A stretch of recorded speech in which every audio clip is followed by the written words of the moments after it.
sur le podcast Bien dans ta boîte, je suis Laura Besson, coach, formatrice et autrice. Sur ce podcast, seul ou avec mes invités, on parle psychologie et entrepreneuriat, car je crois que le savoir, c'est la liberté. Celle de devenir libre, autonome, responsable et acteur-actrice de ta vie et de ton business. Ici, on explore les défis de la régulation émotionnelle, des relations et de l'identité professionnelle, tout en découvrant des solutions pratiques pour trouver ta place sur le marché et dans ta vie. Bonne écoute.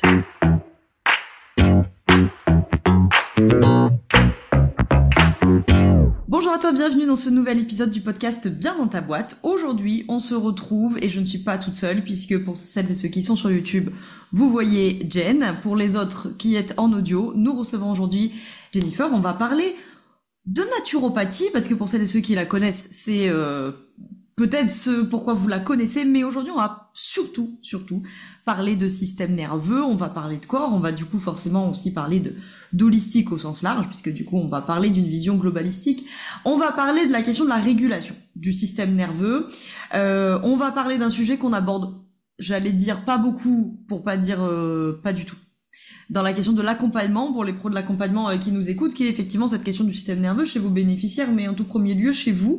Parce que quand on se retrouve à accompagner des gens, vous le savez, je le répète tout le temps, vous n'êtes pas que des techniques, vous n'êtes pas que des boîtes à outils, vous êtes d'ailleurs principalement pas ça, d'ailleurs, vous êtes des accompagnants, des accompagnantes, et aujourd'hui on pourrait voir ça sous l'angle d'être des co-régulateurs ou des co-régulatrices avec vos bénéficiaires ou les systèmes que vous accompagnez, et donc on peut se poser la question que si soi-même on est dans une situation dérégulée, entre guillemets, Jen va nous expliquer tout ça, parce que moi je vous le dis, je suis en moldu, hein. Donc clairement, j'utilise des mots, je sais pas si c'est approprié, mais ça va avoir un impact en tout cas dans la relation thérapeutique. Donc aujourd'hui, bon, Jen elle va se présenter, mais on reçoit Jennifer, naturopathe entre autres, praticienne somatique, c'est comme ça qu'on dit. Ouais, il y a plein de termes, ça dépend des pays, mais oui, on va dire ça. Ok. Et donc, on va explorer ensemble pour nous expliquer ça veut dire quoi cette histoire de régulation, de dérégulation, les liens avec l'accompagnement, les liens avec l'entrepreneuriat aussi. On va se parler de systémique aussi à la fin, bien sûr. Ça change quoi dans la posture, ça change quoi dans l'entrepreneuriat et les liens effectivement avec les questions plutôt sociales, parce que si on est dans une société qui crée de la dérégulation, qui pousse à la dérégulation, bon, on va faire les liens. Pour celles et ceux qui sont sur YouTube, notre amie Jen est en Australie, puisqu'elle va au bout de son cliché. Et donc, comme toute bonne naturopathe qui aime le surf, tout ça, elle est en Australie. Mais du coup, nous avons un décalage horaire qui permet d'expliquer le fait que vous avez un petit décalage de luminosité et peut-être aussi d'acuité, de vivacité d'esprit, parce que Jen, pour elle, c'est l'heure d'aller se coucher. Donc, si à un moment donné, elle nous fait des petits bugs, on lui pardonnera le fait que, Merci. voilà, elle retarde son heure d'endormissement pour répondre à nos questions. Jen, est-ce que tu veux bien commencer justement par te présenter, nous dire un petit peu qui tu es, ce que tu fais, c'est quoi cette histoire de praticienne somatique? Oui, bah, je vais essayer d'être bref. Du coup, ouais, moi, c'est Jennifer. Ça fait 6 ans que je suis professionnelle de l'accompagnement. D'abord en étant naturopathe et là, depuis quelque temps, en étant thérapeute somatique trauma informée. Pour expliquer un peu brièvement, mais c'est vrai que ça fait 6 ans que je suis naturopathe, que j'accompagne énormément de monde. J'ai brassé voilà, du rendez-vous individuel, du programme de groupe, etc. J'en ai vu passer. Et il y avait quand même quelque chose qui revenait très très très souvent, c'était l'impact du stress chronique, de l'anxiété chronique sur le corps physique. Et on a beau, c'est là un peu la limite de la naturopathie, hein, oui, c'est super de remettre le corps en état et de refaire fonctionner le système nerveux, le système hormonal, le métabolisme, etc. Il y a quelque chose que je pointais un peu du doigt, mais sans vraiment réussir à cerner quoi. Il fallait que je fasse mon process un peu individuel avant ça. Mais c'était l'impact de notre vécu sur notre santé aujourd'hui. Et donc c'est là où j'ai commencé à creuser sur les traumas. J'ai d'abord été formée au trauma avant d'être formée au somatique. Et ensuite, une fois que tu rentres le pied dans le trauma, les impacts du trauma, où le trauma se stocke, ok, ça stocke dans le corps, mais du coup comment on travaille, bref, tu vois, le petit, ça s'est un peu passé comme ça, au début par curiosité de naturopathe et savoir comment accompagner mieux. Et puis bah finalement, ça va avec mon trait de caractère, hein, si tu veux définir un peu plus, c'est que quand je commence un sujet que j'adore, j'ai besoin de devenir complètement experte. Sinon je suis pas OK.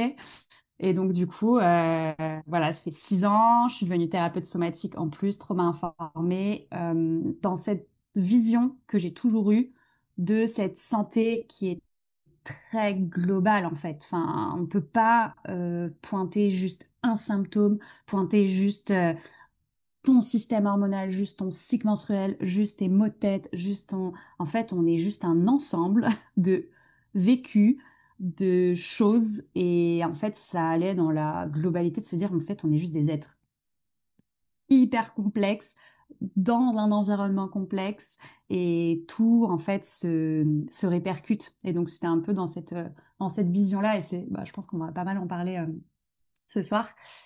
Voilà, déjà le petit rapport. Moi, c'est le soir. Pour nous, Ce pour soir, les ce Françaises, matin. il est 10h18 du matin, donc on est littéralement à 24 heures de, pas 24 heures, Euh, quoi, 12 heures de oui. décalage? Non, pas tout à fait. En ce moment, on est à 8 heures. Ça va. C'est Ah. pas si pire. Tu vois, ça va. Ça va s'aggraver quand vous allez changer d'heure. Bon, c'est le jeu, quoi. Mais ouais, voilà, pour me présenter un petit peu, c'est ça. Ça, c'est ma partie pro. Ma partie perso, tu l'as déjà un petit peu dit. Je suis un peu le cliché ultime des thérapeutes holistiques. Je vadrouille beaucoup. Là, je suis en Australie. Ça va pas durer. Mais voilà, j'ai un peu cet esprit nomade. Je bouge beaucoup. J'ai besoin d'apprendre beaucoup dans ma vie pro et dans ma vie perso. Donc, je suis un cliché ambulant. Ouais, je bois du matcha et voilà, Et un quoi. cliché de Sagittaire, hein. Pardon, mais Ah, ouais. je suis une Sagittaire à 1 milliard de pourcents. Ma meilleure amie se forme à l'astrologie, etc. Et je suis vraiment, elle me dit, c'est génial parce que t'es tellement un cliché ambulant que le Sagittaire, elle le connaît parfaitement. Je Ah oui, suis, oui. vraiment, là, les fans d'astro qui nous écoutent, qui nous regardent, se régalent, hein, parce que là, vraiment, Jen, c'est le prototype. Surtout la phrase d'avant, là, de j'aime découvrir beaucoup, voyager beaucoup, apprendre beaucoup. Ouais. Ah oui, non, moi, je me suis toujours reconnue dans le Sagittaire et plus je suis moi, plus je m'enfonce dans le Sagittaire, quoi. Très bien. Eh bien, Voilà. Sagittaire va donc nous expliquer plein de choses aujourd'hui. J'ai découpé cette interview, cet échange en plusieurs axes. Donc nous aurons l'axe central, évidemment, où nous allons parler de cette histoire de régulation du système nerveux, notamment chez les pros de l'accompagnement. On va attaquer par celui-ci. Ensuite, je vais rapprocher mon micro de moi. Nous aurons un axe plutôt entrepreneurial slash solopreneur. Nous aurons enfin l'axe systémique social et puis une petite conclusion. On s'attaque donc avec l'axe central, cette histoire de régulation. Donc peut-être que avant justement qu'on explore plein de choses et pour nos auditorices, nous allons essayer que cet épisode ne dure pas 3h30. Je vous préviens d'avance, Jen est une pipelette, je suis une pipelette, nous nous connaissons depuis des années, donc on va essayer de... Heureusement j'ai un rendez-vous après. Donc à un moment donné, Je vais me structurer. J'essaye de mûrir. on sera obligé de réduire le temps, mais il y aurait beaucoup de choses à dire. Bref. Donc, justement, pour qu'on puisse se dire plein de choses, on va commencer par les bases. Est-ce que tu peux commencer par nous expliquer ce qu'on entend par système nerveux régulé? Parce que ça fait un peu partie, je vais pas te mentir, des modes Instagram du moment. Donc à chaque fois, je vois passer les histoires de non, mais c'est une histoire d'être régulé, dérégulé. Et j'avoue, moi, j'ai souvent un a priori, genre, qu'est-ce qu'ils sont encore en train de nous raconter? Donc, concrètement, c'est quoi un système nerveux régulé? Pourquoi c'est un enjeu, notamment pour les pros de l'accompagnement qui nous écoutent? Ouais, alors je suis un peu d'accord, hein, ça devient un peu une mode, donc on va essayer de redevenir un petit peu, revenir un peu aux bases. Déjà, l'idée c'est pas de se mettre dans une case, hein, c'est pas de se dire j'ai un système nerveux régulé ou j'ai un système nerveux dérégulé, oh là là je suis malade, qu'est-ce qui se passe? La grosse majorité des personnes ont un système nerveux dérégulé, hein, c'est pas grave, enfin c'est comme ça. Avant de t'expliquer ce qu'est un système nerveux régulé, je pense qu'il faut expliquer un peu ce qu'est le système nerveux de base pour comprendre un peu la différence. Le système nerveux, si j'essaye d'être brève, la physiologie du système nerveux qui a été étudiée, donc comment le système nerveux fonctionne. Je vais essayer d'être plus bref possible. On a le nerf vague, donc un gros nerf là qui passe du cerveau jusqu'à le bas de notre tronc et qui est le chef d'orchestre de notre système nerveux. Ce gros nerf qui passe du cerveau jusqu'au bas de notre tronc. Ensuite, il y a plein de branches. On est comme un arbre là de système nerveux qui viennent contrôler nos réactions face à notre environnement. Est-ce qu'on est en danger ou est-ce qu'on est en sécurité? Et en fonction, ça vient faire réagir, engendrer une réaction. Dans ce système nerveux-là, il y a trois états du système nerveux qui ont été définis. On a le système nerveux ventral, c'est-à-dire le système nerveux donc parasympathique ventral, qui est le système nerveux de sécurité. C'est là où on va venir connecter avec les gens, c'est là où on se sent bien, on se sent détendu. Typiquement, on peut le ressentir quand on fait un câlin à son chéri, à son chien, parfois plus à son chien qu'à son chéri, hein. Mais voilà, c'est cet état où on arrive à connecter. Typiquement, là, moi, je me sens un peu en ventral parce que je sais que j'arrive à connecter avec toi, j'arrive à t'écouter, j'arrive à échanger, je sens qu'il y a de l'échange. Ça, c'est le ventral. Ensuite, on a un deuxième état qui est le sympathique. Le sympathique, c'est l'état d'activation qu'on appelle les modes de survie, combat, fuite. Donc, c'est le fait de s'activer, de faire des choses. On est dans l'action, on est dans la mobilisation. C'est là où dans des états très hauts en sympathique, on va avoir l'anxiété, le stress, l'activation, plein de symptômes de sympathique, de transpirer, voilà, d'être anxieuse, etc. Ça, c'est le sympathique. Et le troisième état, c'est le parasympathique dorsal. Parasympathique dorsal, lui, c'est l'inverse un peu du sympathique, c'est-à-dire que on est plus dans le filement, on va être dans l'immobilisation. Donc, on va, ce qu'on appelle le shutdown, on va être très fatigué, on va être dans l'épuisement, la moindre tâche va nous demander un effort, etc., etc. Pour faire bref, ces trois états-là, ils cohabitent. C'est-à-dire qu'il n'y en a pas un qui est mieux que l'autre. Stresser dans la vie, c'est normal. On va pas arrêter de stresser. Quelqu'un qui dit qu'il stresse jamais, c'est juste qu'il est 100% en dissociation. Il est juste pas présent sur Terre, tu vois. Donc, stresser, c'est normal. Donc, un système nerveux qu'on dit régulé, ce qui va se passer, c'est qu'il va osciller entre les trois états de manière flexible et adaptée. C'est-à-dire qu'à des moments, ouais, il va stresser et il va demander à son système sympathique de s'activer. Typiquement, moi, aujourd'hui, j'ai passé toute ma journée à bosser devant mon ordi, j'étais en sympathique. Je répondais à mes mails, bam, bam, bam, j'ai passé 3 heures à répondre à mes mails, mes messages Insta, j'étais en sympathique, je le sentais, j'étais en état d'activation. Ok, une fois que j'ai fini ça, j'ai pris ma pause déjeuner, ok, où est-ce que je me situe? Est-ce que je suis passée un peu en dorsale? Parce qu'en fait, pendant 3 heures, j'étais hyper concentrée. Je suis peut-être passée en phase de figement, en dorsale. C'est-à-dire que là, ouais, quelqu'un me parlait, j'étais pas trop là. Enfin, j'ai eu besoin d'un moment où il se passe pas grand-chose et je suis pas trop dans mon corps et je suis pas trop présente. Et c'est ok. Et ensuite, pendant ma pause déjeuner, peut-être en ventrale. J'étais apaisée. J'avais mon assiette, j'étais là, c'était chaud, je me sentais bien, j'étais dans mon moment de détente. Ça, c'est un système nerveux régulé, c'est-à-dire qu'on va osciller entre les trois états et ce sera cohérent, c'est-à-dire que ton système réagit à ce qui se passe en ce moment de manière cohérente, pas disproportionnée, etc. Du coup, inversement, un système nerveux dérégulé, pour faire le lien et qu'on comprenne la suite, c'est que ce sera pas flexible. Les personnes dérégulées, elles vont avoir tendance à soit rester énormément dans un des états, soit osciller beaucoup entre sympathique et dorsal, par exemple. Elles vont s'activer toute la journée, inarrêtable, vraiment jamais s'arrêter. Et puis arriver le soir, bam, dorsal. Il n'y a plus personne, elles sont pas connectées, etc. Et potentiellement, juste avant de dormir, réactivation. Parce que le fait de s'endormir et de ne rien faire va venir réactiver le mécanisme de défense. Donc là, c'est un exemple, mais il y a plein d'exemples de systèmes dérégulés. Et donc, en fait, c'est vraiment ça. C'est comment on sait qu'on est régulé ou dérégulé. C'est cette flexibilité. C'est pas de pas stresser. Pas stresser, c'est très louche, hein. C'est très louche. Donc, c'est juste, voilà, retrouver cette flexibilité. Ça va, c'est clair, C'est très très clair. Ouais, super. Après, comment on se dérégule? Je vais pas aller dans le détail parce qu'on n'est pas là pour ça, mais un système nerveux, en fait, il se dérégule pas pour rien. C'est là où il faut nuancer aussi, c'est que il y a des événements qui ont eu lieu dans le passé, qui ont nécessité d'engendrer un mécanisme de survie, et ce mécanisme de survie est devenu notre mode d'action au quotidien. En fait, on n'a pas réussi à, bon, c'est pas nous, hein, c'est notre système. Encore une fois, c'était pas assez safe pour boucler la boucle de l'événement. L'événement était trop intense ou trop répété aussi. Peut-être pas intense, mais trop répété sur une longue période. Ce qui a fait qu'on est resté bloqué dans un mode de survie, soit le sympathique, combat-fuite, soit le figement, c'est-à-dire je fais plus rien et je bouge plus et je deviens une personne qui fait plaisir à tout le monde, qui dit jamais non parce qu'en fait c'est trop dangereux de dire non.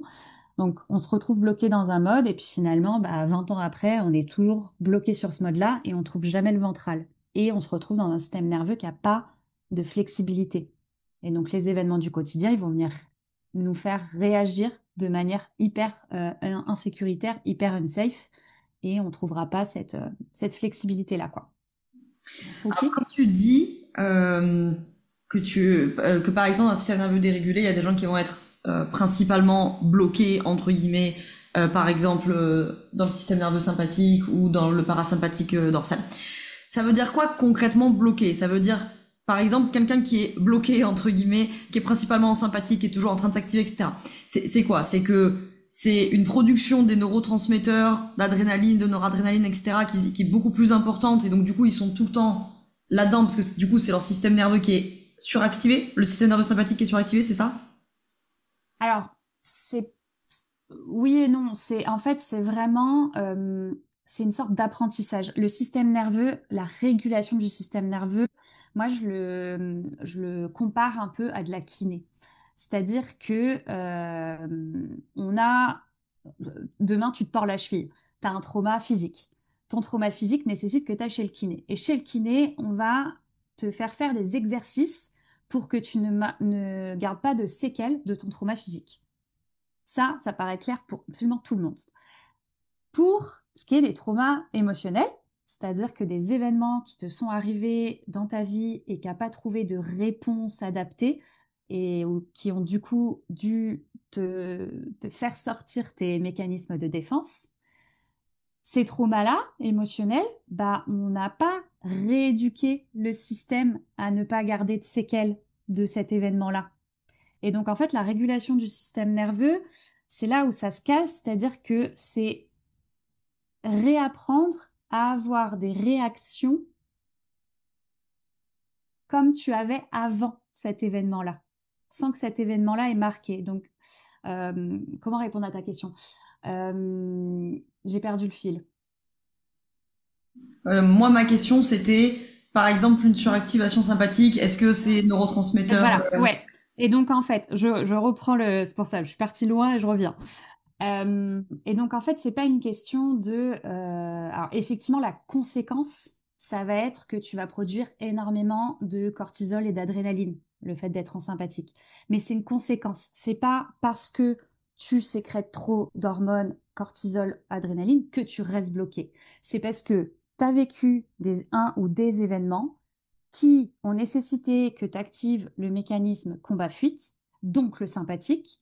Et donc, en fait, c'est devenu ta réponse prioritaire. C'est-à-dire que peu importe ce qui se passe dans ton quotidien, tu reçois un mail, tu reçois un message, quelqu'un te parle dans la rue, des trucs complètement à côté de la plaque de ce qui t'est arrivé dans le passé.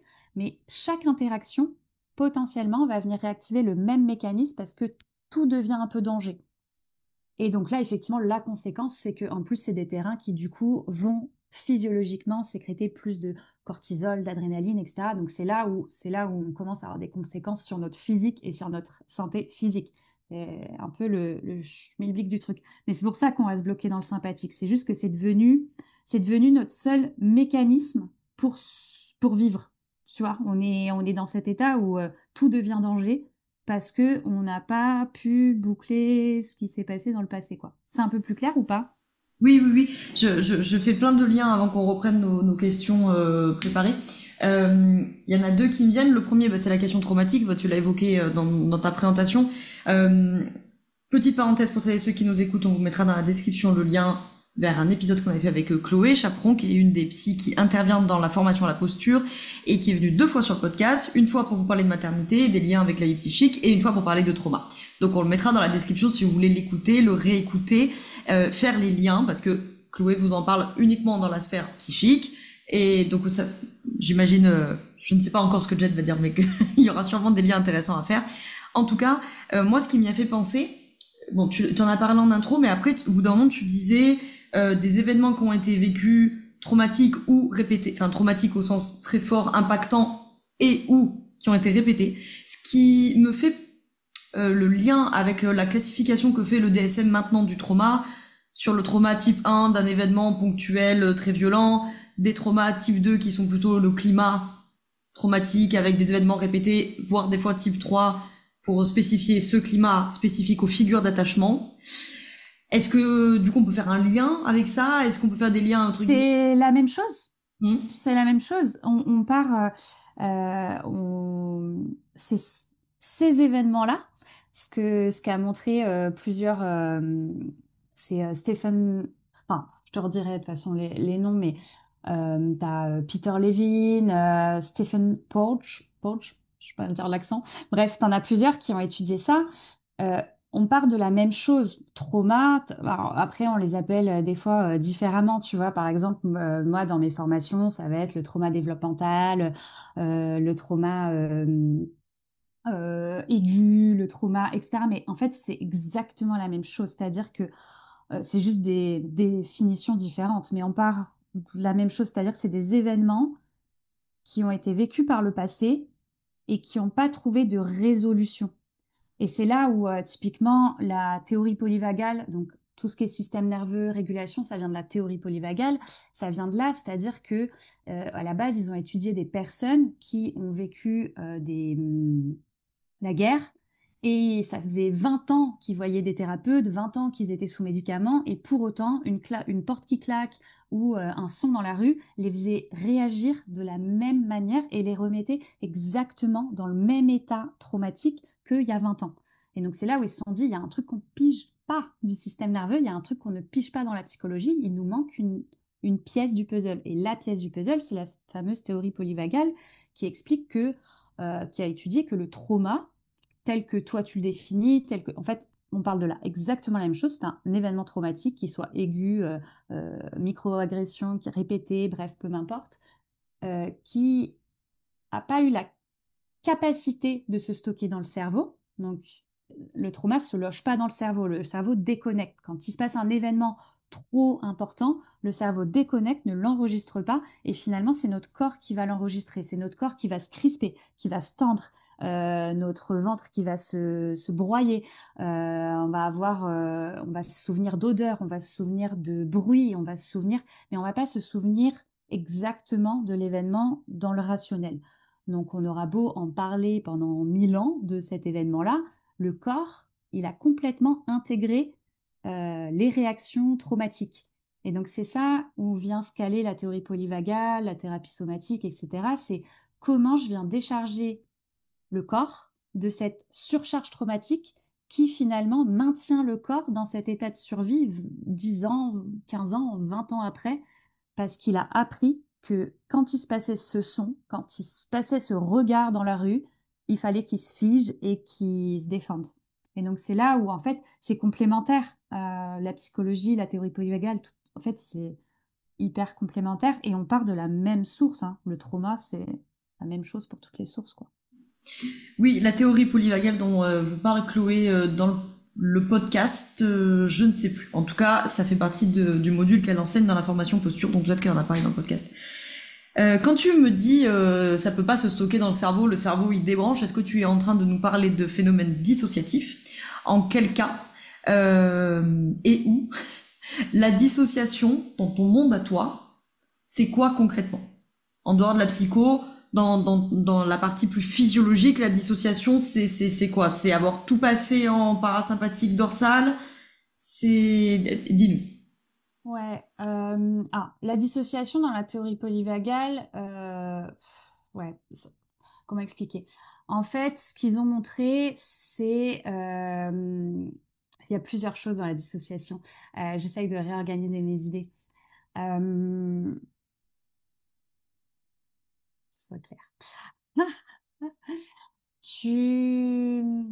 Déjà, on parle de dissociation dans la théorie polyvagale plutôt en dorsale, c'est-à-dire dans la réponse de figement. L'événement est tellement intense que la personne va complètement sortir de son corps. Ça, c'est la réponse là à l'instant T. C'est que là, tout de suite, maintenant, si il se passait un truc et que je faisais répondre mon dorsal, je dissocierais. Ce qui se passe dans le trauma, pour revenir au trauma, parce que c'est là où se situe la réponse initiale, c'est que ce qu'ils ont montré, c'est quelle partie du cerveau était en train de réagir. T'as le cerveau reptilien, donc ça c'est plus les émotions, les sensations, les choses comme ça. T'as le cerveau limbique, je crois, et le cerveau néocortex, cortex, enfin bref, celui qui retient les choses, le rationnel. Ce qu'ils ont étudié, c'est en fait que au moment du trauma, le cerveau rationnel, le néocortex, se coupait, juste se déconnectait. C'est ça, quand je parle du trauma et de dissociation, c'est ça, mais c'est un peu mal utilisé ce mot-là. C'est, il y a une vraie coupure, c'est-à-dire qu'il n'y a aucun moyen d'avoir enregistré l'information.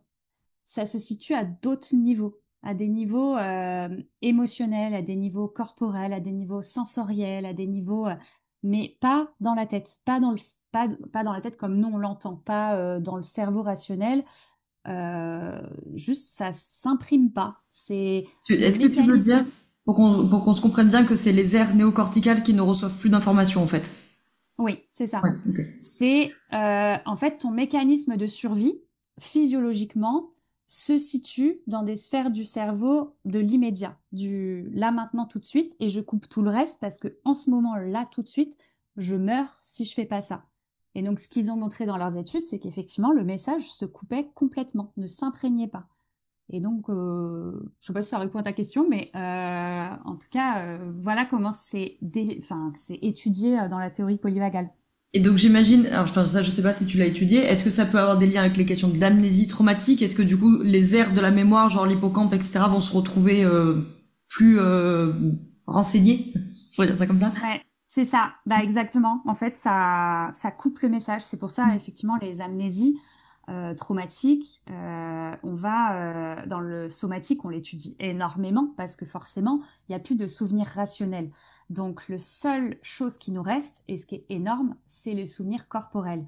Et donc, c'est en utilisant les réactions d'aujourd'hui dans plusieurs activateurs qu'on a dans notre vie courante qu'on va pouvoir aller petit à petit explorer les réactions physiques et finalement les réactions physiques dans un accompagnement thérapeutique sain et sécure et tout ce qui s'ensuit, mais on va pouvoir aller décharger l'énergie traumatique, c'est-à-dire toutes ces choses qui ont été stockées au moment du trauma ou dont on a quasi aucun souvenir, voire pas de souvenir, quoi.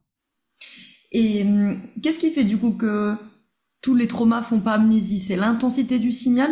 Qu'est-ce qui fait que si tu veux certaines aires néocorticales, parce que j'imagine que tu as quand même des aires néocorticales qui doivent Mm. continuer à recevoir du signal, mais Oui. certaines aires néocorticales sont coupées, mais l'hippocampe continue à recevoir de l'information, et puis dans certains traumas, c'est... Ouais, on sait pas. On ne sait pas parce qu'en fait, enfin, c'est comment la personne. En fait, il y a des personnes qui vont vivre exactement le même événement et ça va pas du tout s'imprégner pareil dans le corps, dont des choses très très très très graves, et en fait, on ne sait pas. Alors, il y a quand même les traumas jusqu'à l'âge de 2 ans où là, effectivement, on n'a pas la capacité d'enregistrer. Donc là, on a tous les traumas développementaux de 0 à 2 ans. Vous savez, les bébés qu'on laisse pleurer de manière répétée, etc., etc. Ça, c'est des traumas développementaux qui vont se loger absolument intégralement dans le corps, quoi. Et ensuite, bah, on sait pas. Juste, il y a des personnes, ça va couper parce que ce sera à cet instant-là beaucoup, beaucoup, beaucoup trop intense et beaucoup trop, et le cerveau va couper. Mais ça peut être sur 1000 choses différentes. On en profite de rappeler pour les jeunes parents qui nous écoutent et les futurs jeunes parents qu'on ne laisse pas pleurer les bébés pendant des plombes. Ils ne font pas de caprices. Hein, ils n'ont pas du tout la capacité de toute façon de concevoir la notion de caprice. Vous avez, pour celles et ceux qui sont sur Ocha, une playlist en lien avec la maternité, dont un épisode fait avec Charlotte Larderi, qui est une collègue sage-femme, qui est absolument super, et qui a parlé un petit peu de ça. Bref, c'était la petite parenthèse bébé. Ça les traumatise et ça les insécurise. Ce n'est pas la peine de faire ça, ils ne font pas de caprice. Dernière question, après j'arrête parce qu'on n'est pas du tout sur les questions que j'avais prévues. Mais bon, vous avez prévu en intro, c'était le risque. Est-ce que, là encore, je ne sais pas si c'est ton sujet, donc peut-être tu ne sauras pas répondre, tu me diras. Euh, je viens à rebours avant cette histoire de trauma là. Quand tu nous parlais de questions de entre guillemets suractivation quand on est plus en sympathique, des figements parasympathiques dorsales, machin, bref, ça m'a fait penser, est-ce que vous établissez ou est-ce que vous pressentez, est-ce que vous connaissez des liens avec certains troubles neurodéveloppementaux? Je pense par exemple à la question du TDA ou voire du TDAH, dans le fait justement de ce manque de dopamine pour passer à l'action, d'être plutôt du coup dans le figement, d'une procrastination. Je pense par exemple au TSA sur les troubles du spectre autistique, dans le fait de pouvoir monter très très haut justement en intensité, que d'un coup il y a un bruit, un son, une lumière et que du coup ça fait des crises, des shutdowns, justement pour couper le signal. Bon, est-ce que t'as quelque chose à dire là-dessus? Je vais pas m'étendre là-dessus parce que c'est pas totalement mon domaine, j'ai pas envie de... Mais effectivement, c'est énormément étudié hein, dans les thérapies de trauma somatique, etc. Sur les TDAH, toutes ces choses-là, effectivement, hein, dans ma formation, on l'a vu en long, en large, en travers, parce qu'il y a aussi énormément de mauvais diagnostics à cause de ça. C'est souvent des systèmes nerveux qui sont très, très, très, très dérégulés. Et finalement, quand on vient réguler, bah il y a plus. Donc du coup, la question se pose. Après, ça veut pas dire il y en a, ça reste. Enfin, mais c'est plein, plein, plein de comment on dit de cases où en thérapie somatique on n'aime pas trop les mettre. Parce qu'encore une fois, me mettre dans une case, c'est comme je suis hypersensible, enfin bref, toutes les cases comme ça qu'on met, ça biaise un petit peu je trouve les choses. Mais voilà, je vais pas m'étendre là-dessus, mais effectivement, on l'étudie énormément. Il y a beaucoup d'enjeux là-dessus parce que effectivement, qu'est-ce qui se passe sur une personne comme ça quand on vient toucher à son vécu et qu'on vient décharger les choses et qu'on vient remettre de la sécurité bah, qu'est-ce qui reste et qu'est-ce qui se passe quoi. Donc c'est hyper intéressant hein, ces questions-là, mais je m'étends pas, Oui, c'est pas ton sujet. c'est pas mon domaine. Ouais. Ok. Très très intéressant en effet. J'en reviens à mes questions. Parce que pour l'instant, j'ai fait une question On va y arriver. de la liste. Donc on revient sur notre histoire de pro de l'accompagnement. Tu me parlais en off du rôle de co-régulateur, co-régulatrice. Qu'est-ce que ça implique concrètement pour les pros de l'accompagnement qui nous écoutent, si eux, ils sont dans une situation de dérégulation du système nerveux? C'est compliqué. C'est compliqué, je vais te le dire. Alors, ce qu'il faut savoir aussi, c'est que nos systèmes nerveux se répondent constamment. C'est-à-dire que là, toutes les deux, on est en train de parler, nos systèmes nerveux se répondent. Donc,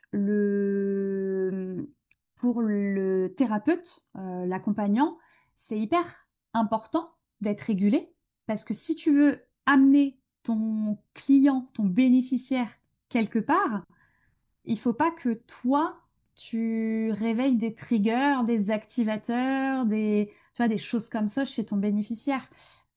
Donc c'est hyper important de développer les capacités de co-régulation. Pour ça, ça veut dire que quand tu accompagnes quelqu'un, quand tu es en relation avec quelqu'un en tant qu'accompagnant, accompagnante, c'est important d'être au maximum en ventral. Alors c'est pas possible hein, d'être tout le temps en ventral parce que bah il y a des choses dans tes mots par exemple qui vont m'activer. Ok, comment je me re-régule pendant le rendez-vous pour que ce soit bénéfique encore une fois. Euh, on est vraiment on est vraiment câblé pour se répondre. Donc, c'est pas à la personne en face, c'est pas au client de se réguler, parce que globalement, s'il voit un thérapeute, c'est qu'il est pas très régulé, ou en tout cas, c'est que à ce moment-là, pendant le rendez-vous, il est pas très bien. Donc, c'est à nous de lui emmener. Euh, Deuxième chose sur ce sujet-là, c'est aussi si moi j'arrive dérégulée, qu'est-ce que ça va venir faire? Ça va venir envoyer un signal, ce qu'on appelle la neuroception, c'est-à-dire que on passe notre temps à observer si notre environnement est sécure ou pas, à travers les regards, à travers les gens, à travers notre environnement, etc. Moi, en tant que client, j'arrive à un rendez-vous et mon thérapeute en face est dérégulé. Je peux pas le deviner, hein, mais je vais le ressentir. Je vais ressentir que la personne en face, soit elle est stressée, soit elle est ailleurs, soit elle n'est pas présente. Et donc, soit je vais pas me sentir assez safe pour aller au fond des choses, pour dire les choses. Je vais garder de la réserve. Ça, c'est un des cas. Soit ça va m'activer. Et ça va m'activer plus dans mes mécanismes de défense. Donc, soit je vais complètement me refermer, je vais figer, etc. Soit je vais complètement m'exciter, et puis en fait, ce sera pas du tout productif, et puis je vais être dans mes mécanismes de combat, de défense, et puis tu vois, toi t'en parles beaucoup, mais c'est là où ça se joue aussi, là, le fameux triangle Sharpman, je sais plus, victime, Chapman. sauveur, bourreau. Ouais. C'est là où ça se joue. C'est que si moi j'arrive en tant que thérapeute dérégulée et qu'en face de moi j'ai quelqu'un qui est dans une position victimaire, je suis tellement dérégulée que la position victimaire, elle va m'énerver en fait en tant que thérapeute. Et du coup, bah, je vais avoir envie de le bouger, je vais vouloir envie de bouger cette personne. Bon bah du coup, je deviens le bourreau, tu vois. Alors que si je viens totalement sécure dans la relation, la personne, elle peut être victime devant moi. Elle peut jouer la victime, elle peut jouer le bourreau, elle peut jouer le sauveur, les trois en même temps.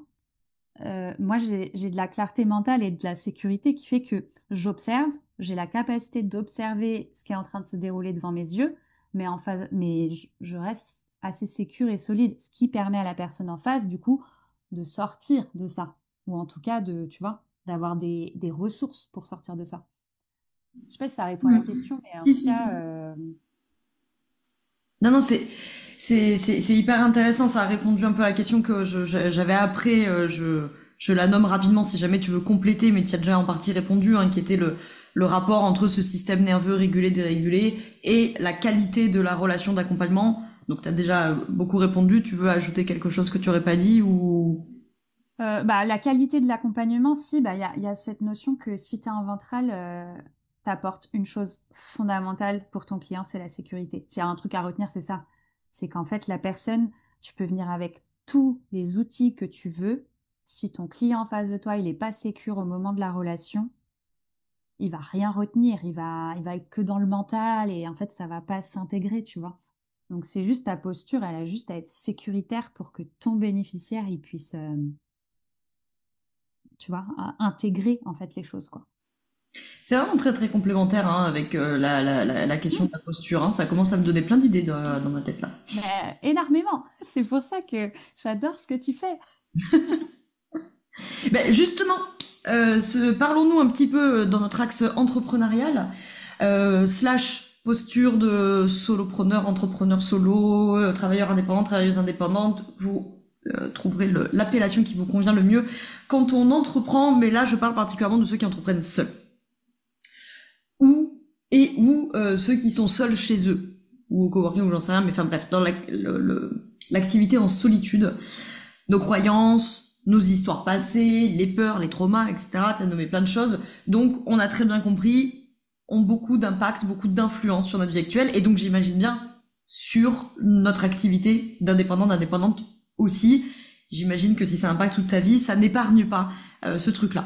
Et donc, concrètement, comment ça peut entrer en jeu, quoi, si tu peux dire ça comme ça, dans nos travails d'indépendante. En tout. Voilà, point. Voilà, merci, c'était un nouvel épisode de Bien dans ta boîte.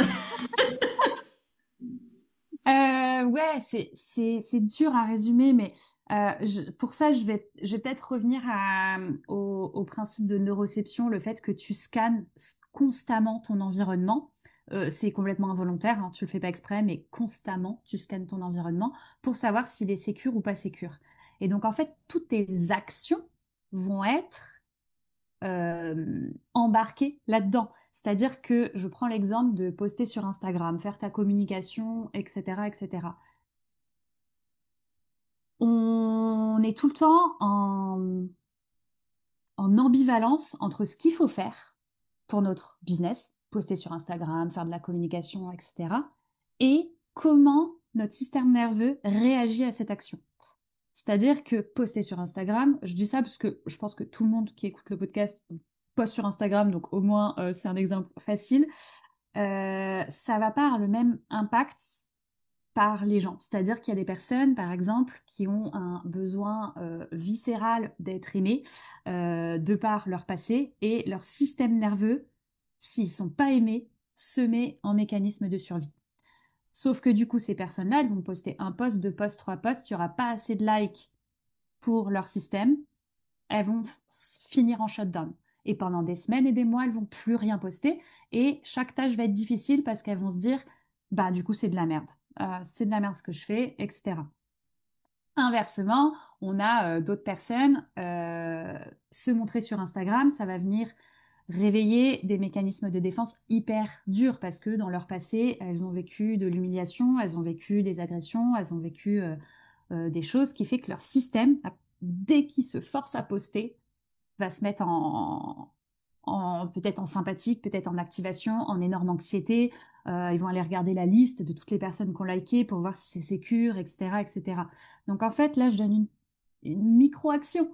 Mais en fait, chaque action de notre entrepreneuriat, fixer un prix, contacter un prospect, avoir son premier rendez-vous client, tout, chaque action potentiellement va venir réveiller un aspect de notre système nerveux, va venir réveiller un mécanisme de défense lié à des événements passés qui n'ont pas été processés. Donc c'est là où on appelle ça des traumas, c'est des événements qui n'ont pas eu, qui n'ont pas terminé la boucle traumatique, quoi.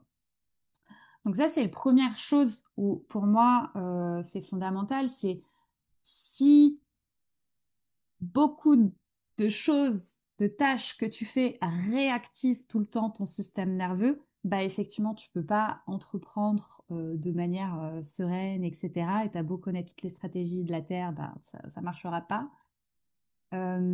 Et deuxième chose que je verrais pour essayer de faire assez bref, c'est aussi que pour que ce soit clair, nos états du système nerveux vont conditionner nos comportements. Je te donne mon exemple si tu veux, ce sera facile comme ça, mais moi j'ai un mécanisme de défense depuis toujours qui est le combat. Moi je suis plutôt ok, j'y vais tête baissée, bam bam bam bam bam, j'enchaîne, je fais énormément d'actions, quitte à arriver proche du burn-out, voire le burn-out. Donc ça m'est arrivé plusieurs fois dans ma vie de soit arriver en burn-out, dépression, soit carrément y aller. Donc en fait, finalement, j'étais en sympathique tout le temps, jusqu'au moment où mon système dise fuck, je te mets en shutdown parce que là, en fait, tu vas mourir si je te stoppe pas. Et donc, j'ai basé tout mon business depuis 6 ans sur ce mécanisme-là. Donc, le jour où j'ai commencé à en sortir, le jour où j'ai commencé à me réguler, à découvrir ce que c'est que le ventral, parce que moi, je pars de loin. Le ventral, je connaissais pas du tout. J'étais soit en sympathique, soit en dorsale. Les premiers moments en ventral, avec mon thérapeute somatique à l'époque, j'ai fait une crise d'angoisse. Je suis allée en ventral pendant 20 secondes et je suis repartie, j'ai fait une crise d'angoisse. Tu vois, je pars de loin. Mais du coup, à force de bosser cette régulation, de libérer les traumas, etc., ce qui s'est passé, c'est quoi? C'est que ma boîte, elle était plus du tout tenable parce que j'ai basé toutes les fondations de ma boîte sur le fait que je suis une putain de warrior qui s'arrête jamais et qui lance projet sur projet sur projet sur projet sur projet jusqu'à temps que ça shut down 1 ou 2 mois, puis je m'y remets. Donc, euh, c'est là où je te dis que notre système de survie, nos mécanismes, si on a un système nerveux dérégulé ou très très dérégulé, hein, franchement, je suis dans la case où j'étais bien bien dérégulée, bah en fait, ça conditionne toute notre manière d'entreprendre. Et donc, c'est quelque chose qui nous enfonce encore plus dans nos mécanismes de survie, parce que tu ne peux plus sortir de ça. Ça y est, tu as basé tout ton système, toute ton entreprise, ta manière de fonctionner comme ça. Et donc c'est là où, tu sais, c'est un peu la boucle et le serpent qui se mord la queue, quoi. Ton système nerveux, il drive tout, quoi. Parce que du coup, pour donner donc là, tu nous as donné un exemple très concret dans lequel peuvent se retrouver celles et ceux qui ont peut-être plutôt effectivement une tendance à se déréguler du côté du système nerveux sympathique. Ceux qui auraient plutôt tendance à se déréguler côté parasympathique dorsal, c'est plutôt la procrastination, du coup, j'imagine. Ouais. C'est la procrastination, bah clairement, c'est la procrastination, c'est le fait d'être très vite fatigué. En fait, chaque tâche va être très fatigante parce qu'effectivement, en fait, poster sur Instagram, ça va demander 3 heures pour créer un post Instagram pour qu'il soit absolument parfait. C'est vraiment ça. Hein. Alors, le perfectionnisme, c'est des deux côtés. Hein. Ça dépend des personnes, ça dépend des réactions, etc. Mais globalement, tu te fais vite dépasser. C'est des personnes qui vont avoir du mal aussi à passer à l'action. Tu sais, c'est des personnes qui vont bosser leur stratégie pendant 1 milliard d'années avant sans mettre d'action. Globalement, tu es dans l'immobilisation, donc tu brasses, t'avances, tu vois un coach, puis tu vois un autre coach, puis tu testes cette stratégie, puis cette autre stratégie, mais sans vraiment faire salle dorsale. Et tu vas être très fatigué. Chaque chose va demander beaucoup, beaucoup, beaucoup d'efforts. Et du coup, ça ressemble à quoi un business quand t'as un système nerveux régulé? Bah, un système nerveux régulé, alors il y a toute forme de business, mais ça va être, tu vas le faire avec clarté, tu vas le faire à ton rythme. Encore une fois, hein, c'est illusoire. Hein. Là, je te parle de théorie parce que c'est illusoire d'être régulé quand tu es solopreneur. Enfin, tu vois, d'être parfaitement régulé. De base, et on va en parler, je pense, plus tard, mais solopreneur aujourd'hui, faut y aller pour ne pas être activé. Encore une fois, parce qu'il y a plein de sources d'activation autour de nous. Mais globalement, si tu arrives à trouver un peu de flexibilité dans tout ça, bah, tu as de la créativité, tu as surtout comment je vais dire ça? De l'endurance, moi, c'est peut-être pas le bon mot, mais en tout cas, Persévérance? là, La persévérance?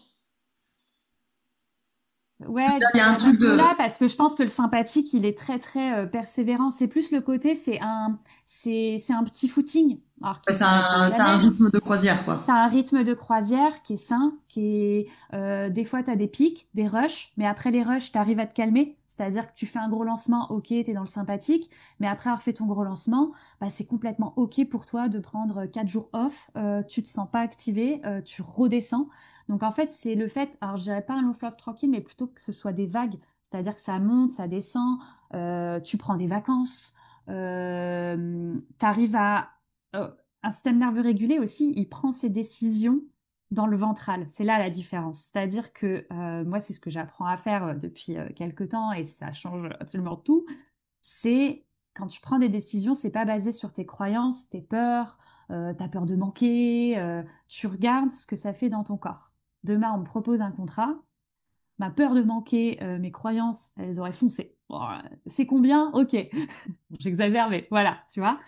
Là, maintenant, c'est OK. Ça me fait ressentir quoi quand cette personne, elle me propose le contrat? Est-ce que je me sens... Et donc, en fait, tu te retrouves beaucoup moins à faire des choses que t'avais pas envie. Parce qu'en fait, t'apprends à poser tes limites, tu prends tes décisions en ventrale, tu sais dire non. Il y a ça, tu sais dire non. T'as pas envie de faire plaisir à tout le monde. Si on parle d'Instagram, ta communauté Instagram, elle te ressemble. Elle ne t'active pas parce qu'elle te ressemble. Euh, T'as pas peur de déplaire. Donc tu t'ancres encore plus dans qui je suis, qu'est-ce que j'ai à donner, quitte à pas plaire à plein de gens. Et donc en fait c'est toute ce truc-là, c'est encore une fois on va pas être régulé, mais par contre les choses importantes, on vient les checker en ventral et ça change un peu la manière de prendre ses décisions quoi. La question de conclusion, c'est la question un peu pratico-pratique, chose à faire, machin, mais je t'en pose déjà une bride ici, parce que peut-être que là, il y a quand même beaucoup de nos auditoristes qui sont en mode genre, mon Dieu, révélation, en fait, il faut que je prenne des décisions en ventral. Ok, super. C'est-à-dire, Ouais, concrètement, quand tu dis je ouais. viens en ventral, ça veut dire j'active le système parasympathique ventral, j'imagine. Et comment on fait? Là, on Ouais. respire, on médite, on va marcher dehors. Non, Non. non. Non, alors il y a pas, franchement, il y a pas de solution miracle. C'est juste, en fait, je te reprends l'exemple du kiné. Le kiné, il va pas utiliser les mêmes exercices sur toi que sur quelqu'un d'autre. La rééducation du système nerveux, c'est un peu la même chose. C'est-à-dire que qu'est-ce qui me met en ventral moi? Bah, ne te mettra pas en ventral toi. Typiquement, quelqu'un qui est beaucoup, beaucoup, beaucoup dans le sympathique, donc qui est très, très, très excité, qui est très dans l'activation et dans l'action, on va pas lui demander d'aller respirer, d'aller méditer. On va pas aller lui demander d'aller faire de la cohérence cardiaque. Parce qu'en fait, non, mais lui, ce qu'il veut, c'est combattre ou fuir. Là, il a un lion devant lui. Excuse-moi, devant un lion, moi, je fais pas de la méditation, tu vois. Bon, je combats pas non plus. Je connais mais je me barre, tu vois. Et donc, en fait, ton corps, il a besoin d'activer les muscles, il a besoin etc. Idem pour le dorsal. Le dorsal, souvent, quelqu'un qui est dans son canapé, qui a plus d'énergie, etc., on va lui dire, non, mais vas-y, bouge-toi, vas-y, fais quelque chose. Tu procrastines, bah, fais. Non. S'il procrastine de manière chronique, c'est qu'il a un dorsal, c'est qu'il ne peut pas. C'est dangereux pour lui, il va crever s'il le fait. Donc, c'est comment je réactive le système doucement, tranquillement. Donc là, effectivement, peut-être un chouï plus les respirations, les contacts physiques, les automassages, etc. Donc, je peux pas te donner de solutions genre basiques pour tout le monde. Le seul truc que peut-être pour mettre un pied dedans, c'est se dire, ok, la première chose, c'est repérer ses états. Est-ce que je suis en sympathique? Est-ce que je suis en dorsal? Est-ce que je suis en ventral? C'est le premier truc pour un thérapeute, c'est déjà observer, parce que comment je vais en ventral si je sais pas ce que c'est le ventral, tu vois? Donc, j'observe mes états. Si je vois que je suis beaucoup en sympathique ou beaucoup en dorsal, je vais aller chercher des choses qui me sortent de ça. Il y a plein, franchement, maintenant, on peut trouver un exercice somatique. Vous tapez exercice somatique pour sortir de ça, vous allez trouver. Euh, et ensuite, quand j'observe le ventral, quand je sens que je suis en ventral, qu'est-ce que je ressens quand je suis en ventral? Pour se souvenir, tu vois, se souvenir que le ventral, c'est ça. Et quand je suis en ventral, qu'est-ce qui me fait du bien? Moi, typiquement, quand je suis en ventral, je sais que j'ai mes petites astuces, j'ai mes gestes ressources, j'ai mes choses comme ça, quoi. Donc, en vrai, je suis désolée pour tous ceux qui vont entendre ça, mais j'ai pas de solution à donner. Juste, faut vraiment l'imaginer en j'observe et je réponds à la demande. J'ai besoin de combattre ou fuir, bah combat ou fuis. T'as besoin de figer, bah fige. Et puis ramène un peu de contact, fais des automassages avec tes mains, vois si tu peux masser un peu ta nuque, vois si tu peux reprendre contact avec toutes les sphères là de ton système nerveux pour le réactiver, lui dire regarde, je suis là, je suis en sécurité, etc. quoi. Donc ouais, j'ai pas de solution à te donner. C'est beaucoup plus complexe que juste respire, tu vois. Euh, Ok, eh bien je te propose qu'on arrive sur la partie systémique, sociale de cette affaire, puisque tu as commencé, tu as effleuré à un moment en disant c'est difficile de pas être activé quand on est dans cette situation. Donc c'est le moment où effectivement, bah, remettons tout ça maintenant dans nos différents systèmes. Et la première question que je m'étais notée, c'est qu'on a souvent l'impression que quand on est stressé, anxieux, anxieuse, un peu sous pression, la petite boule de nerfs, bah c'est notre faute. Et justement, tu médites pas assez, tu marches pas assez, tu respires pas assez, enfin toujours trop pas assez, tout ça. Bon, évidemment, je vois très bien en quoi la société, comme on dit, même si j'aime pas trop dire ça parce que la société ça ne désigne pas grand chose, je veux dire, le mode de ouais. production, mais bon, on se comprend, pousse à la dérégulation. Comment toi tu vois cet impact systémique? Bah, encore une fois, on en revient toujours à la même chose, c'est-à-dire que notre système réagit à tout ce qui l'entoure.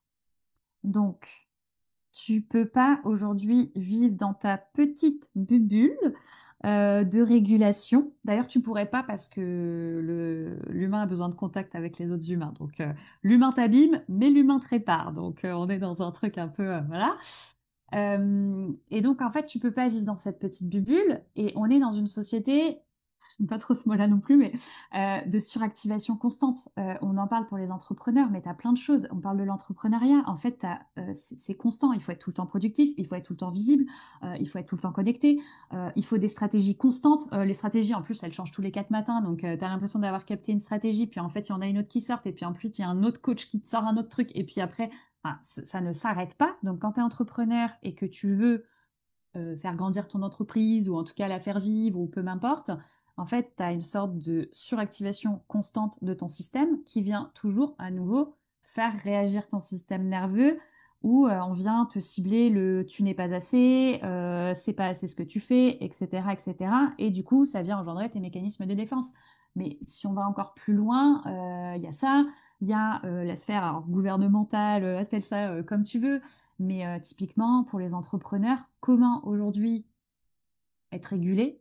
Comment aujourd'hui trouver de la sécurité quand tu n'as pas la base, c'est-à-dire la sécurité de l'emploi, la sécurité financière que le gouvernement enfonce complètement les entrepreneurs. Je veux dire, l'argent, c'est une des bases de notre sécurité. On aura beau dire, le système fonctionne avec de l'argent, et l'entrepreneur, je pense que tu le vois bien, mais c'est une des questions qui revient approximativement chez tous les entrepreneurs. Et aujourd'hui, on est dans un monde très insécuritaire à ce niveau-là.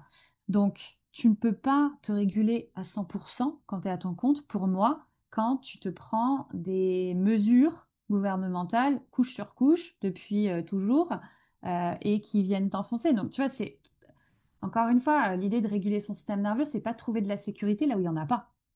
Il y a pas de sécurité à cet endroit-là. Donc, c'est comment je gère ça, tu vois? Enfin, je sais pas si c'est très clair, mais t'as ça, t'as tout, le monde autour est dérégulé. Le climat, c'est dérégulé, tu vois? Toute la sphère du réchauffement climatique, etc.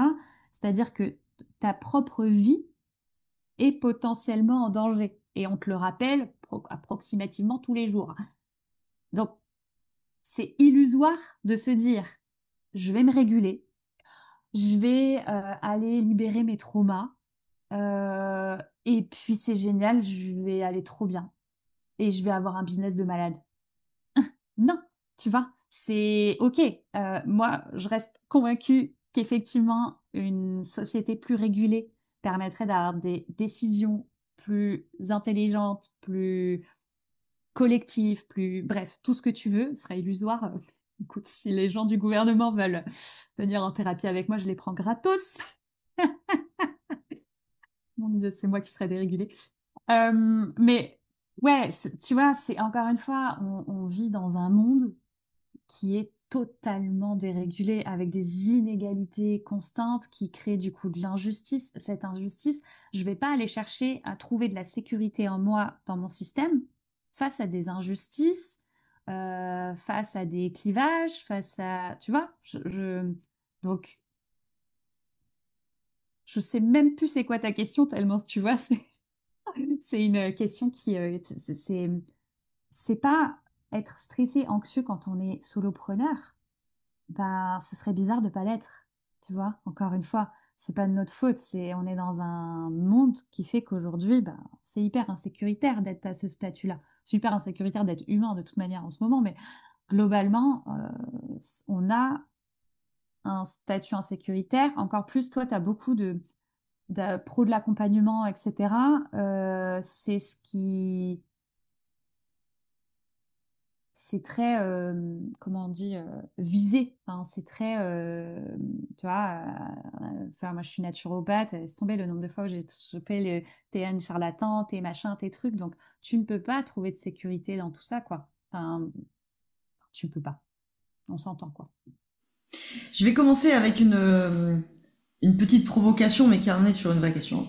Ma petite provocation, c'est que, je sais pas, auditorie, ce que vous avez compris, moi, ce que j'ai compris, c'est que Jen, elle a dit mot pour mot, texto, la seule solution, c'est le communisme. Voilà, c'est ça qu'elle a dit. Moi, elle l'a dit. Je ne sais pas ce que vous avez compris. Moi, j'ai compris ça. Jen, elle a dit, tu peux pas être régulé, tu peux pas être sécure dans un monde où on te demande de la productivité tout le temps, de l'efficacité qui est tenue par l'argent, des injustices, des inégalités, aka le capitalisme.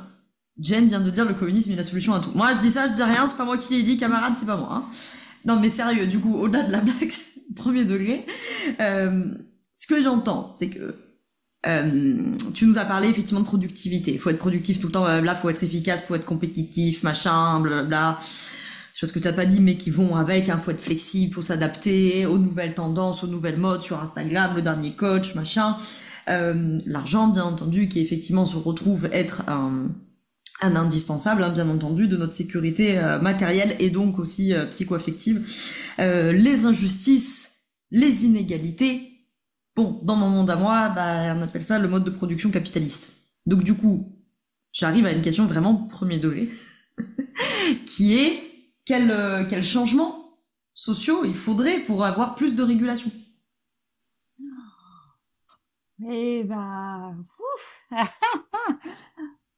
Ouais, tu vois, je vais te partager parce que on en parle. Alors pour te dire, moi j'ai été formée en Australie, donc on n'a pas du tout les mêmes questions gouvernementales, etc. Hein, c'est un peu le pays des bisounours, mais globalement, avec mes formateurs, on en parle énormément malgré tout de ces questions-là, parce que parce qu'encore une fois, pourquoi le monde part en cacahuète comme ça et pourquoi c'est drivé comme ça. Donc, dans la théorie polyvagale et dans tout ça, il y a vraiment cette notion que, en fait, les personnes viennent rejouer constamment leur trauma tant que ils ne viennent pas réguler et décharger l'énergie traumatique, quoi. Et donc, en fait, on se retrouve avec des accumulations, tu vois. Petit à petit, là, on cumule, et on se retrouve à ce niveau-là de société où, en fait, bah, à part se taper dessus, tu vois, pas d'autre solution, quoi, tu vois. Parce qu'en fait, on est tous bloqués dans notre petite bulle traumatique, où on est complètement dérégulé. Et franchement, je sais pas toi, hein, peut-être c'est toi qui peux répondre à cette question.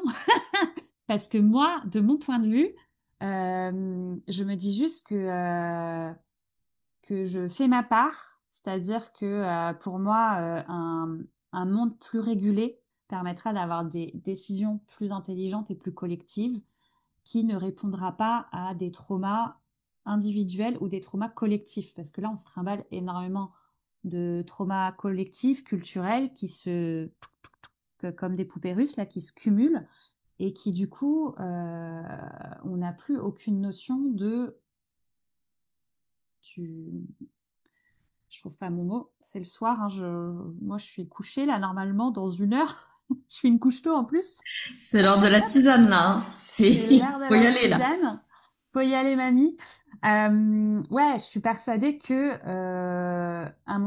encore une fois, tout comme toi, si t'es plus régulé, tu prends des décisions plus claires et pas en réponse à des traumas qui soient les tiens ou pas les tiens d'ailleurs, hein, parce qu'on réagit beaucoup aux traumas collectifs et hérités, quoi, transgénérationnels, etc.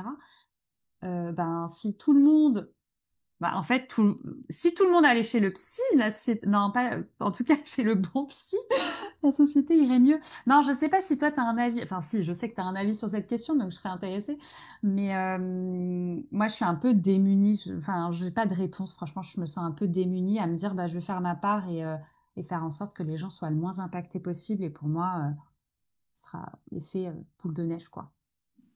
Bah, justement, moi, j'allais teaser en disant ma réponse complète. Je vais donner une brief de réponse. Ma réponse complète dans le podcast retour, puisque du coup, on a l'idée qu'après un peu plus tard, à un autre moment, c'est moi qui ai essayé chez Jen, et donc je pense que j'aurai peut-être plus le temps de développer cette partie-là.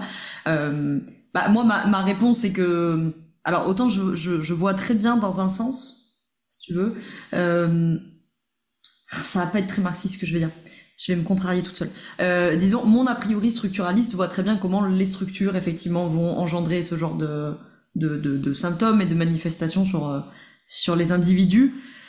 je suis toujours plus vigilante dans nos milieux de santé, psycho, accompagnement individuel au sens large, du truc retour, c'est-à-dire les individus sont comme ça et donc du coup ils créent les structures. Ce qui est pas totalement faux d'un point de vue marxiste, mais là je suis toujours vigilante pour celles ceux qui nous écoutent au côté dépolitisant. Tu vois, en fait, si on avait des individus qui ont plus de trauma, alors on n'aurait plus d'inégalité. Bah non, en fait, ton mode de production, de toute façon, le capitalisme crée des inégalités, n'en déplaise aux capitalistes mentaux qui nous écoutent. Vous pouvez tordre le truc dans tous les sens. Ce système porte des contradictions inhérentes en son sein qui créent des inégalités parmi tant d'autres trucs super bien. Crée le capitalisme. Donc, voilà, moi, c'est cet avis-là. En même temps, je me dis, il y a quand même quelque chose à entendre, justement, pour l'entendre en marxiste, avec une vision dialectique, c'est-à-dire justement des structures qui créent ces traumas et que, du coup, les individus se repositionnent par rapport à ces traumas et qui, du coup, répondent aux structures qui se repositionnent, etc., tu vois. Donc, je pense qu'il y a quelque chose d'intéressant, je suis toujours méfiante sur l'axe de dépolitisation possible, parce que, effectivement, bah, moi, quand je t'entends parler de, je regarde mes notes, hein, mais de productivité, j'allais dire de production, la déformation, de productivité, d'efficacité, d'argent, d'injustice, d'inégalité. Et je suis ouais, qu'est s'appelle Loriot, le capitalisme. Hein. Donc moi j'ai une solution, camarade, je vous l'ai déjà dit, qu'on en finisse avec ce système qui n'en finit pas de ne pas finir. Mais tu vois, typiquement, je m'égare, mais les personnes qui veulent toujours plus d'argent, tu vois, ça, c'est pas elles qui veulent toujours plus d'argent, c'est leur mécanisme profond qui fait que ils ont de la valeur ou ils existent sur Terre ou que sais-je, qu'est-ce que ça réagit de leur enfance et de leur héritage culturel, de se dire que ils ont besoin d'argent par-dessus tout, c'est-à-dire par-dessus l'humain, par-dessus l'égalité, par-dessus tout ça. C'est que aujourd'hui, s'ils n'ont pas d'argent, ils crèvent. Leur système pense que s'ils n'ont pas d'argent, ils crèvent. Et donc, en fait, c'est tous ces mécanismes-là individuels de à quoi je réponds à l'intérieur de moi qui fait qu'aujourd'hui, bah, effectivement, et que, bon, en chapeau, il y a quand même l'argent qui est le truc, tu vois, un peu dérégulateur, quoi, tu vois. Enfin, aujourd'hui, c'est le truc, quoi. Donc ouais, mais je suis d'accord avec toi. C'est un peu comme si, comme dire, on résoudrait le réchauffement climatique avec chaque action individuelle. Bah non, en fait, tu vois. Enfin, moi, je suis pas du tout d'accord avec ça. Donc, je suis d'accord avec toi. Je sais pas dans quel ordre positionner la chose, quoi. Bah après moi mon épistémologie justement de la dialectique, c'est-à-dire justement les deux se répondent. Moi j'ai été très longtemps trop structuraliste à mon goût actuel, justement à voir de manière un peu descendante les structures, ce qu'elles créent, et donc avec le côté aussi bah, qui peut être complètement démobilisant de se sentir un peu justement écrasé par le poids des structures, etc. Même si dans beaucoup de situations les structures t'écrasent, et là tu en as donné plein d'exemples, hein, c'est que de toute façon tu peux te dire que tu vas te réguler tout seul dans ton coin en faisant ta bulle, machin, mais tu es écrasé par le poids de la structure de toute façon. Tu es dans un mode de production capitaliste et tu seras bien obligé de faire avec les règles du jeu dans un sens ou dans l'autre. Je veux dire, même si tu essaies de t'extirper, de te passer dans le lumpen prolétariat, comme dirait Marx, même si tu essaies de faire ça, de toute façon, ça reste une réponse au mode de production de toute façon. Mais moi, là où je vois un lien en dehors de la dialectique entre ton travail et le mien, bah, il me semble que la manière de le réconcilier, c'est Marx. Ça faisait longtemps. Je provoque vraiment, mais dans la base de l'épistémologie, de dire la conscience, elle vient de notre position sociale, et que du coup, souvent quand on répète ça de Marx, on entend la conscience au sens plutôt puriste de la chose. Sauf que cette conscience, elle n'est pas que psycho, elle est aussi physiologique. Et donc, il me semble que c'est là, tu vois, on pourrait peut-être le traduire pour les besoins de l'épisode du jour, de ton système nerveux, il dépend de ta position sociale. Je me permets une translation qui va faire rugir les marxistes, hein, calmez-vous, ne vous emballez pas, c'est pour la pédagogie. Dans ce truc de, si les riches veulent toujours plus d'argent, bah Jen, elle voit le côté traumatique, système nerveux, régulation. Moi, là où je peux grincer des dents dans le côté dépolitisant, c'est parce que je suis en mode, bah, non, c'est que t'as un mode de production qui fonctionne sur l'accumulation du capital, et donc nécessairement, quand tu es dans le schéma mental de la bourgeoisie qui peut accumuler, tu accumules. Parce que mon épistémologie va me faire dire, tu, tu vas faire ce que tu peux faire. Vous voyez, le truc que je répète souvent, c'est pas quand tu veux, quand on peut, hein, voilà. Le truc de Chantal Jacquet de non, quand on peut, on veut. Eh ben, quand on est dans la possibilité d'user d'un pouvoir, hein, comme celui d'accumuler du capital par exemple, eh bien, on a envie de le faire. Et je pense que du coup, l'endroit où on peut réconcilier entre guillemets ces trucs qui d'apparat paraissent contradictoires, c'est le fait de dire bah non, effectivement, c'est qu'à la position sociale où ils sont, ils vont et où nous sommes d'ailleurs, eh ben tu développes une conscience à partir de là et donc j'imagine, là c'est ta part à toi, que Ouais. ce système nerveux il en dépend aussi parce que forcément tu ne vis pas la même chose selon ta position sociale Ouais. quoi.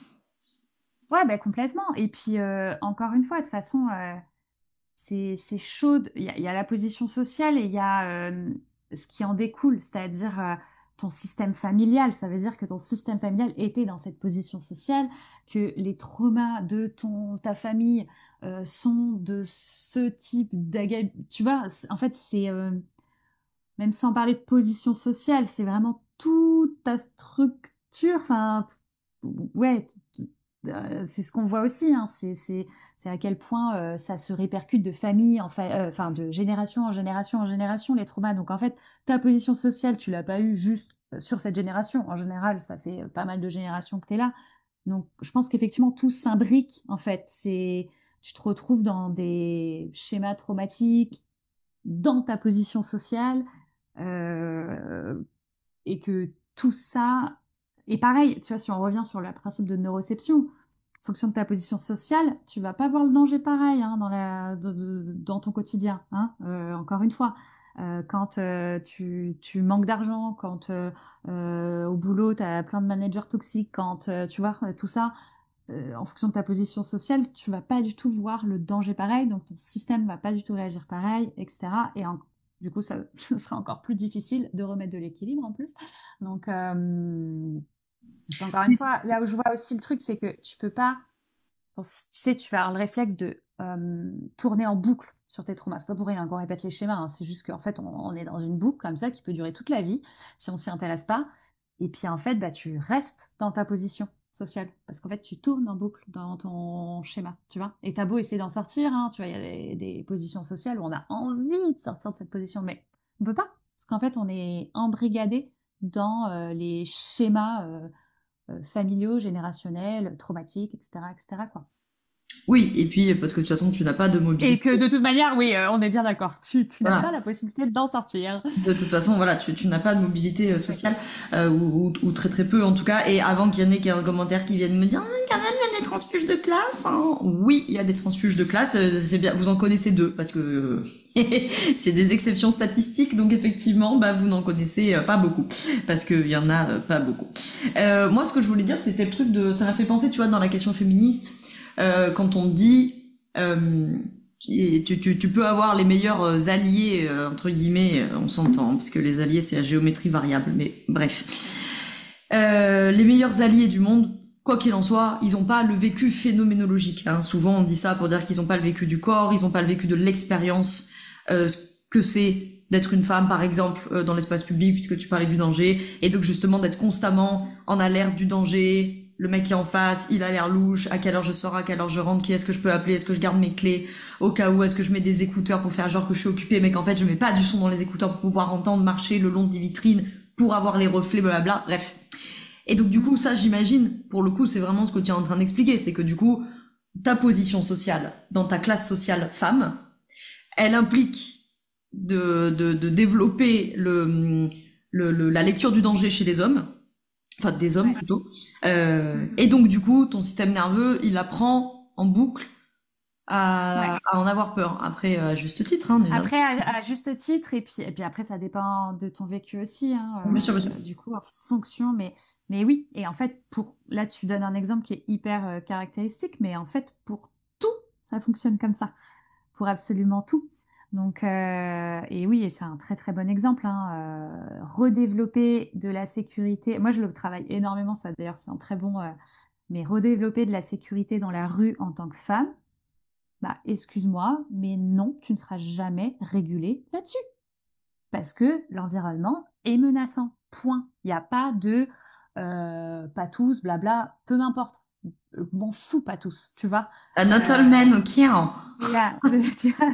Donc en fait, on en revient toujours à la même chose où effectivement, en tant que femme, ça, c'est un point qui est menaçant et qui restera toujours menaçant. Point. Alors j'espère que non, peut-être que ça un jour, ça sera plus menaçant, mais Inch'Allah, hein. ouais, Inch'Allah. Donc, donc ouais, c'est qu'on répercute tout le temps les choses. Mm. Tu sais, ça me fait penser à ce truc sur Instagram, ça a fait une trend à un moment, genre, tu sais, où les mecs, ils étaient en mode, vous voulez une vie sans mec, en temps, si on n'était pas là, qui serait là pour vous protéger? Et tu sais que là, c'était en mode, genre, mais nous protéger de qui, frère? Exactement ça. Ça, j'en parlais cet été avec mon mec et son témoin de mariage qui était là à la maison, tu vois. Et j'en disais, genre, vous vous rendez pas compte, hein. Et encore, qu'on se comprenne bien, pour celles et ceux qui nous écoutent, je suis en train de parler à deux gauchistes marxistes, hein. Donc en plus, je suis en train de m'adresser à ceux qui, bon, a priori, ils en entendent parler, ils ont quand même connecté de neurones, tu vois. Mais malgré tout, c'est ce qu'on est en train d'expliquer. T'as pas le vécu phénoménologique, tu l'as pas, la trouille au bide, tu vois. Ce que je veux dire, c'est qu'au bout d'un moment, on va discuter de ça pendant 2 heures, et puis après, tout le monde va partir dans la rue, et eux, ils auront pas la trouille, toi t'auras la trouille, machin, tu connais la chanson. T'as pas le vécu du système nerveux qui, justement, qui s'active, qui s'angoisse, t'as mal au ventre, t'as chaud, tu transpires, tu sursautes à chaque fois qu'il se passe un truc et tout, tu vois. Et j'en disais, genre vraiment, vous ne vous rendez pas compte, mais mon rêve, une journée dans l'espace public où il y a pas d'hommes, ce serait incroyable. La paix intersidérable, Ouais. comment d'un coup tu réfléchis plus à comment tu t'habilles, tu réfléchis pas où tu vas, à quelle heure tu y vas, à quelle heure tu rentres, avec qui, comment, est-ce que tu as des solutions pour avoir des hommes qui te rapatrient, mais sont-ils peut-être pas plus dangereux que ceux de la rue? On ne sait pas. Évaluation, et t'as intérêt de pas te louper sur l'évaluation, Macaille, parce que si tu l'as fait mal, ça sera ta faute en plus, hein. Tu avais qu'à Ah, mais mieux clairement. évaluer. Écoute, moi j'ai pris une solution, je suis partie vivre en Australie pour l'instant. Y a Parce pas que d'hommes en Australie? franchement, alors si, il y a des hommes, mais c'est là où moi c'est un sujet qui m'énerve énormément. Hein, c'est oui, non, mais les hommes, blablabla. Non, parce que pourquoi dans d'autres pays les hommes sont respectueux? Pourquoi dans d'autres pays on peut s'habiller comme on veut? Non, mais moi je passe ma vie, ben, j'habite dans un pays chaud et je fais beaucoup de sport en shirt de sport hyper moulant et brassière. Et basta, personne ne me dévisage, personne ne me siffle, personne ne me klaxonne, personne ne me regarde mal. Les gens sont juste, tu vois, il y a ce truc et c'est culturel. J'ai vécu, enfin, il y a d'autres pays aussi où t'as pas ces regards-là, t'as pas ces réflexions-là. Et je développe une sécurité dans la rue que je n'ai jamais connue ici. Et qu'on me dise, oui, non mais les hommes, et puis c'est gentil, et puis tu vois, enfin, tu vois, toutes ces vieilles excuses là. Non, pourquoi dans d'autres pays, ça se passe pas comme ça? Donc, il y a un moment donné, c'est culturel, déconditionne-toi, rééduque-toi, tu vois, fais en sorte de remettre du respect et de la sécurité là-dedans. On alerte, on alerte, on alerte. Il y a un moment donné, c'est bon, quoi, tu vois. Enfin, moi, donc, écoute, tu vois ce que tu décrivais là, je le vis en ce moment en Australie et c'est agréable en fait. C'est vraiment agréable. S'il n'y a pas d'autre mot. Bah, encore une fois, c'est un énième truc qui illustre le fait que selon ta position, quand on dit position sociale chez Marx, ça, c'est entendez-le de manière large. Hein, quand Marx il dit position sociale, il dit pas ton revenu. Hein, voilà. Il dit est-ce que tu es homme, est-ce que tu es femme, est-ce que tu es racisé, est-ce que tu l'es pas, est-ce que tu es valide, est-ce que tu l'es pas, est-ce que voilà, tout ça. Et notamment, moi, un espace de paix dans l'espace public, c'est le fait d'être revenu à la campagne, tu vois, par exemple. Genre moi, quand je suis dans mon village, ça fait 5 ans que je suis là, je ne me suis jamais posé la question de à quelle heure j'y vais, est-ce qu'il y a quelqu'un pour me ramener, mais je me pose pas ces questions miraculeusement, enfin je ne les pose plus ces questions, pas miraculeusement parce que je suis à la campagne, c'est juste que je suis pas emmerdée dans ces endroits-là, et je suis pas emmerdée parce que les mecs d'ici ils sont formidables. Spoiler, non. Je suis pas emmerdée parce qu'il y a un autre contexte social. C'est-à-dire que ce sont des petits villages où tout le monde se connaît, donc le coût de se comporter comme une merde, il est beaucoup plus élevé parce que t'as pas d'anonymat, parce que tout le monde connaît les familles de tout le monde, donc attention, hein, je suis pas en train de dire qu'il y a pas de violence et tout loin de là, hein, oulala, qu'on se méprenne pas. Mais je veux dire, le côté harcèlement de rue, il y a un coût plus important. Il me semble que c'est ça l'explication, hein. qui fait qu'ils le font pas. C'est pas que dans ce village-là, ils ont été éduqués différemment que dans le reste du territoire national, quoi, oui. Donc, encore une fois, ce truc de ta position sociale change ton comportement, tu vois. Ouais. Non, mais carrément, je suis d'accord. Moi, ça fait un moment que j'habite dans des petites villes et c'est pas pour rien. C'est parce que dans les petites villes, je suis d'accord avec toi, il y a ce truc de tu peux pas trop te louper, hein, parce que sinon, on se sait, quoi.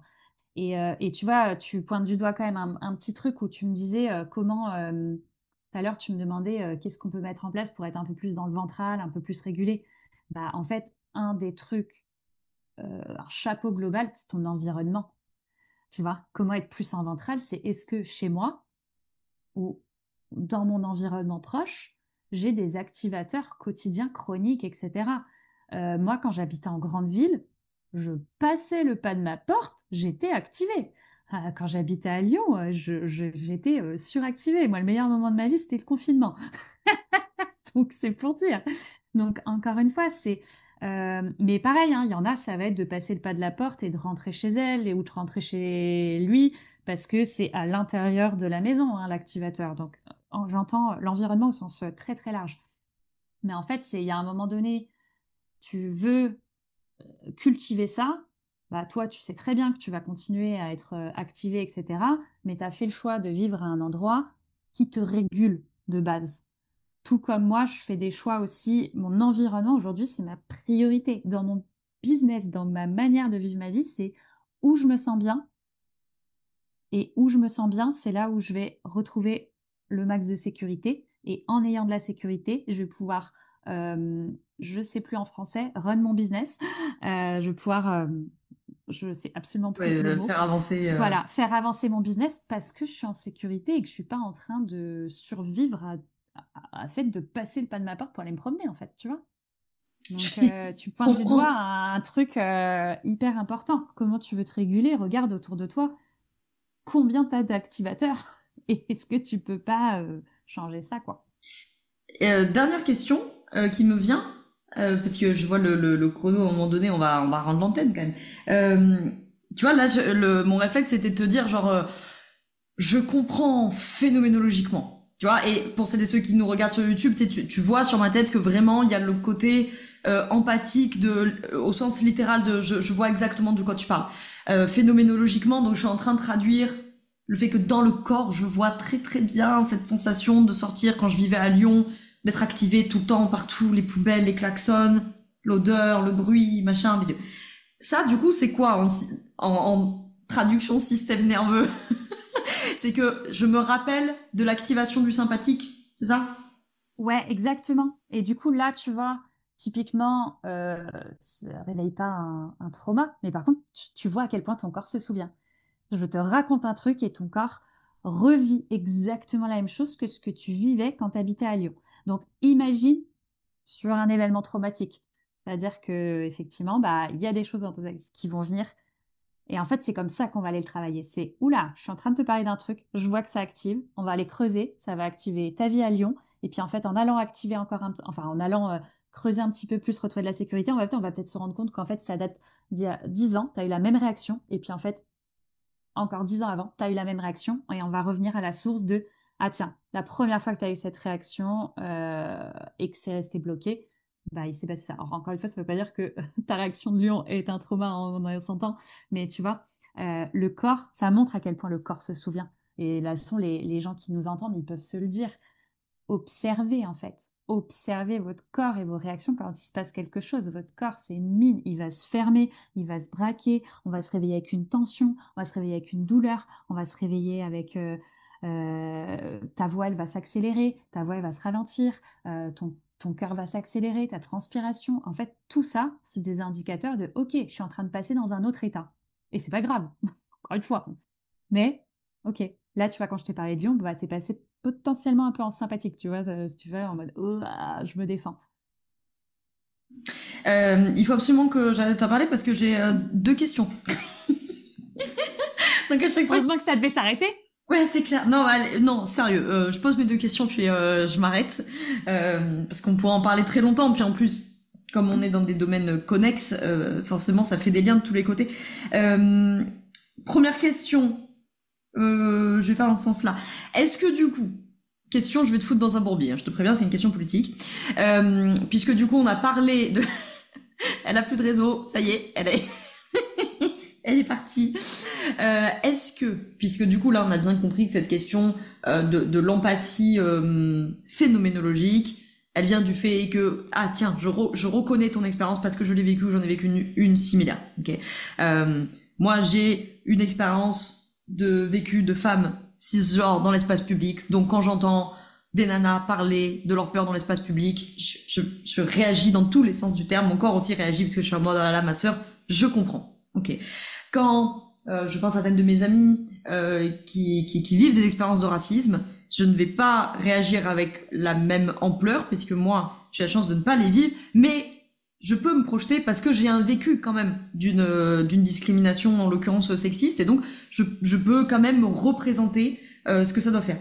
Donc, la question à 10 balles. Le fameux homme blanc, cis, hétéro, bourgeois, valide est-il en capacité quelconque d'être empathique avec qui que ce soit, puisque monsieur vit au-dessus des structures? Ouais. Hmm. En fait, ma question, là, je la tourne de manière provoque, ma question derrière, c'est le lien Ouais. avec l'empathie, en fait. Hein. Si. Alors, en fait, mon côté optimiste va Le très oui, Sagittaire, le retour. ouais, oui, et en plus de ça, alors moi j'ai une vision des hommes très assez très négative, hein, on va pas se le cacher, et qui a énormément changé dans la dernière année parce que mon thérapeute somatique est un homme et que ma Aïe, formation que j'ai ah, traître. faite, yeah, et ma formation que j'ai faite en Australie, il y a 50% des élèves qui sont des hommes et mes formateurs sont majoritairement des hommes. Donc, j'observe, pour la première fois, je pense, de ma vie, que des hommes font le taf. Et c'est des hommes, c'est des Australiens, donc c'est des hommes blancs. Genre, bon, ils ont tout, hein. Ils ont vraiment c'est le stéréotype, hein, quoi. Oui, Ryan et place de Matt. dominant, quoi. Ouais, ils sont très dominants. Voilà, ils ont aussi des postures parfois dominantes, etc. Euh, et en fait, ils ont fait le taf.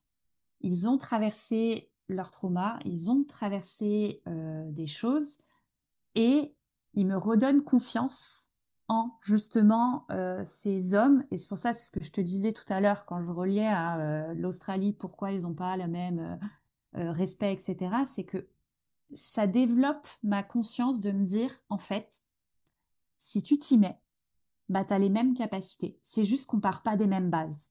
Et que, bah, on le sait, c'est tout à notre intérêt, nous, les femmes, de développer des compétences, de changer, en fait, on le vit mal, notre position. Enfin, en fait, on se fait matraquer de tous les côtés. Donc, effectivement, on a développé plein de compétences, plein de qualités, dont l'empathie, pour s'en sortir, en fait.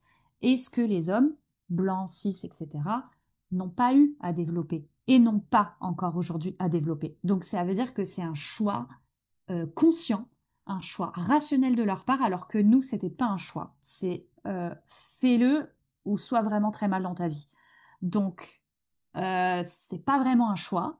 Alors que eux, ben, les hommes qui décident de faire le taf, je trouve que c'est des putains de courageux. Je tiens à le dire s'il y a des hommes qui écoutent ça, parce que ils ont un choix à faire qu'ils sont pas obligés de faire, contrairement à nous. Et c'est là la différence. Par contre, pour observer des thérapeutes incroyables avec qui je bosse en ce moment, mes formateurs qui sont juste une empathie, une compassion, développer des compétences hyper humaines, etc., me font dire que il faut juste plus d'hommes qui fassent le choix de se dire ouais en fait j'ai envie de connecter plus avec les femmes. Les hommes qui veulent garder ce schéma-là, qu'ils le gardent, mais en fait les femmes sont en train de s'en détacher, vont finir seuls, malheureux et aigris, et ben qu'ils le restent. Les femmes en fait aujourd'hui elles veulent des hommes déconstruits, elles veulent des hommes qui fassent le taf, et en fait plus on va fermer la porte à ces vieux mecs là, à ces hommes, plus ils vont devoir faire le choix de changer. Et en fait, c'est juste, enfin juste, je mets des gros guillemets à juste, mais pour moi, c'est là la différence. C'est ceux qui vont choisir, alors que nous, les femmes, on n'a pas choisi.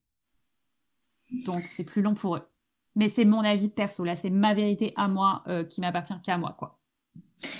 C'est très intéressant, mais j'ai pris un engagement qui était de ne pas rebondir sur la question féministe. Mais j'ai l'occasion d'en parler très souvent au café React. Donc, pour celles et ceux qui sont intéressés, vous fouillez sur la chaîne YouTube où on vous mettra ça dans la description. Et il faudrait d'ailleurs que, en t'écoutant, je me suis dit, il faut que je fasse une capsule sur cette histoire all men pour que les choses soient claires, justement, de la confusion entre l'individu homme avec lequel tu partages ta vie, ton entreprise, que sais-je, et la classe sociale homme. Bref. J'arrête. Dernière question, et comme ça, elle est un peu pratico-pratique, et comme ça nous permettra de terminer là-dessus. J'avais une collègue sophrologue lors de mon premier professorat de yoga qui m'avait donné cette petite astuce que j'ai souvent redonnée, à savoir Charlotte Perramon, comme ça je donne son nom si jamais il y en a qui veulent aller voir ce qu'elle fait, et donc qui avait dit genre quand tu as une décision, tu tournes un petit peu en rond et tout, tu as du mal à trancher, tu reviens au corps, option 1, option 2, qu'est-ce qui est lourd, qu'est-ce qui est léger, qu'est-ce qui referme, qu'est-ce qui ouvre, qu'est-ce qui restreint, qu'est-ce qui expand. Est-ce que ça te paraît être un bon outil pratico-pratique pour choisir en ventral, comme tu dis, dans ton langage de sorcière, pour nous les moldus? Ouais. Oui, ça dépend de la capacité de la personne à trouver sa sécurité quand même. Si la personne, elle est incapable de trouver sa sécurité, alors c'est pas elle qui est capable ou pas capable, hein, c'est ton système en fait qui, des fois c'est pas ok.